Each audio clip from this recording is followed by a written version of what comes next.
poursuivons avec les deux autres règlements, pardon, excusez-moi. Je pense plus récent, 2020-2022, le Digital Market Act, le Digital Service Act, que le grand public connaît un petit peu moins.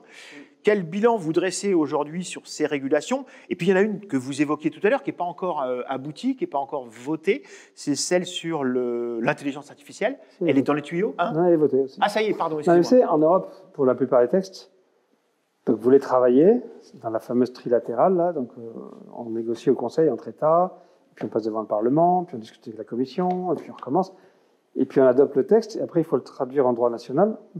Et puis souvent, par exemple dans le Digital Service Act, lui il prévoit par exemple une autorité européenne pour réguler les GAFAM, qui doit être construite à partir des 27 autorités nationales. Donc ils sont votés, tous les textes dont vous avez parlé, ils sont votés, mais ils n'ont pas encore pris leur plein régime, parce qu'ils ont prévu.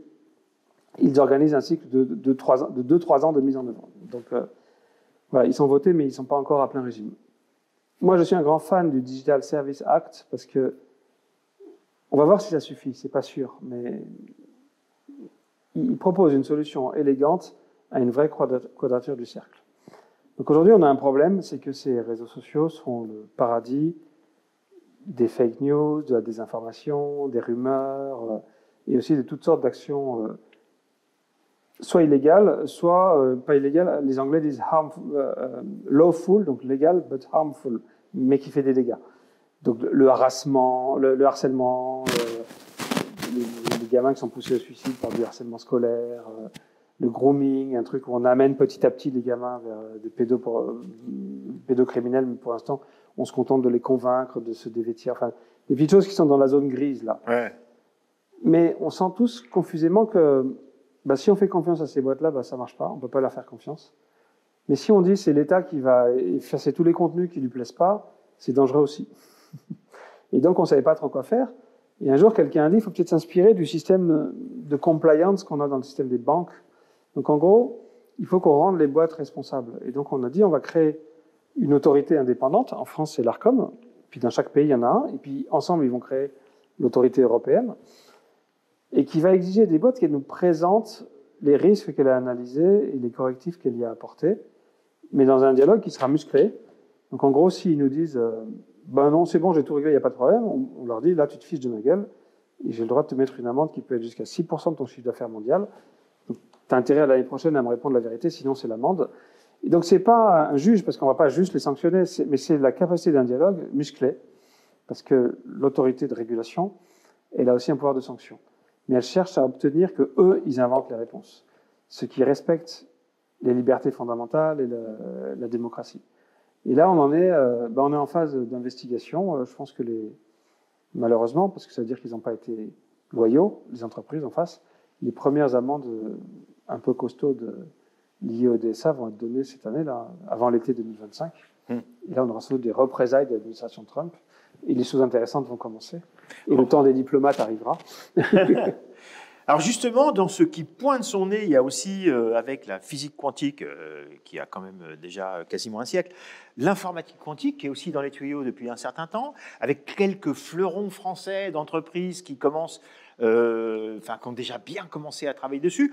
On sait que l'informatique quantique, on n'aura pas ça dans nos laptops immédiatement. Pour l'instant, ce sont des machines très complexes, très lourdes, très coûteuses, et même qui prennent beaucoup de place, qui nous renvoient presque au début de l'informatique avec l'ENIAC, en termes de place occupée, de refroidissement, etc. Pour autant, c'est là, et en même temps, on se dit qu'il y a certainement dans nos conversations des choses qui vont être devenues obsolètes. On n'a pas évoqué trop Si, on a évoqué les crypto-monnaies, on a évoqué aussi le piratage. Là, ça va changer beaucoup de choses. On se dit que peut-être tous nos mots de passe, toutes nos chaînes vont être complètement remises en question. Ça, on a l'impression que c'est dans un certain temps. Est-ce qu'on a déjà commencé? Oui.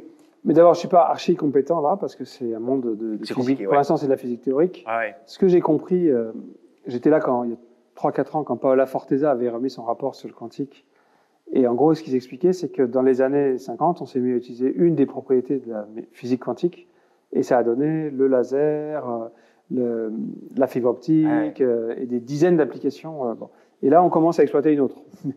Donc, un cas d'usage que tout le monde a repéré, c'est qu'on est capable de concevoir des ordinateurs qui calculent 1000 fois plus vite. Et comme, en fait, vous savez, notre architecture de sécurité, le chiffrement tel qu'on l'utilise aujourd'hui, c'est juste qu'on fait des codes qui mettent 100 ans à être cassés. Oui. On dit c'est raisonnablement protégé. Mais si on va 1000 fois plus vite, ils peuvent être cassés en un mois. Ouais. Donc presque tout ce qu'on a chiffré devient déchiffrable. Et ça, c'est le cas d'usage qui est repéré. Et lui, vu sa sensibilité militaire, on sait qu'il y a une course de vitesse entre l'Europe, les États-Unis et la Chine. Et personne ne va dire c'est bon, je sais le faire, puisqu'il sera trop content de pouvoir espionner les archives de l'autre. Ah oui. Donc, déjà, on ne sait pas si c'est dans un mois ou dans 10 ans. Parce que c'est discret. Parce que c'est discret. Et ça sera peut-être dans un mois, et c'est peut-être déjà fait. En tout cas, moi, je peux vous dire, sans trahir de choses classifiées, que les gens en charge de cybersécurité, ils observent qu'il y a 5 ans encore, personne n'essayait de voler des archives chiffrées. Et maintenant, il y a des tentatives d'intrusion. Donc il y a des pays, que je ne nommerai pas devant cette caméra, mais que je connais, qui commencent à accumuler des stocks de données chiffrées, parce donc ils font le calcul qu'ils sauront bientôt les déchiffrer. J'en vois 3. Mais, et j'insiste, parce que c'est comme la physique quantique dans les années 50, il y a peut-être des dizaines d'autres usages complètement fous, auxquels on n'a pas pensé aujourd'hui, et peut-être qu'un innovateur y pensera dans un an ou deux. Donc il y a un chemin là... Une possible...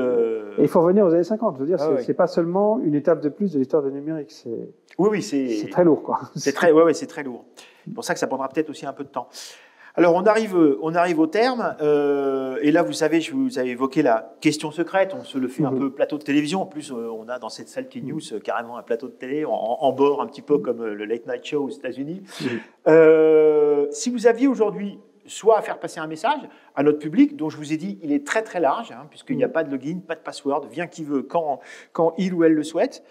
Ou si vous aviez peut-être un conseil à donner aux jeunes Henri Verdier, aujourd'hui possiblement à l'École nationale supérieure, avant d'envisager cette carrière à la fois numérique et diplomatique, quel message ou quel conseil vous donneriez ? Oui. Bon, moi, quand les jeunes me donnent un conseil, je leur dis de ne pas trop suivre les conseils. C'est ça mon conseil. Et débrouille-toi avec ça. Mon conseil, c'est n'écoute pas trop les conseils.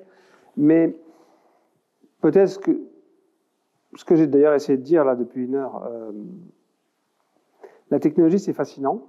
D'ailleurs, on a bien raison d'être fasciné et il faut s'en préoccuper et il faut comprendre comment ça marche et sortir de la pensée magique du consommateur passif qui se contente de recevoir la technologie. Donc, c'est bien d'être passionné par la technologie, mais la technologie, ça résulte de milliers d'interactions sociales et se demander d'où ça vient, qui finance, qu'est-ce qui cherche en vrai, qui est en train de prendre le pouvoir, est-ce que j'ai gardé l'autonomie, qui s'est accaparé cette technologie, c'est super important.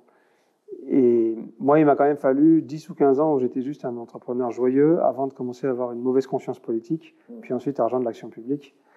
Donc je dirais aux jeunes, Henri Verdier, essaye de regarder aussi l'histoire politique de la technologie. Et la plupart des combats qui doivent être menés, c'est pas pour rajouter une fonction de plus dans la couche technique, c'est pour rééquilibrer la domination et la capture et le déséquilibre politique. Donc plus de politique. Eh bien, Henri Verdier, un grand merci à vous. Merci. Merci.